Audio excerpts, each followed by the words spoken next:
sans waa ji yaa ngi nelaw bu fekkente ne ba léegi nii yaa ngi naw nit ndax lan dafa dàq sañse bu fekkente ne ba léegi yaa ngi naw nit ndax lan situation physique am ka nga foog ne moo la gën alors que déedéet ci bopp rek la yow la yaa xalaate noonu mais bu fekkente ne bëgg nga tolloo ak moom même niveau xalaatal ka ne yéen ñaar yéen yam yi ñaar ñëpp ay nit ngeen man nit laa yow dën nga moom aussi nit la xoolal ñaari yi nii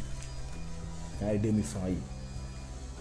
lan moo leen différencier wu leen c'est parce que gis nga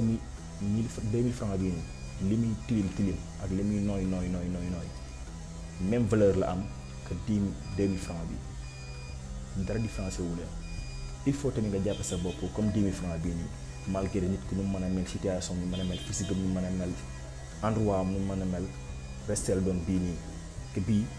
mënul jaay benn lenn lii 2000 francs bi mënul jënd lenn li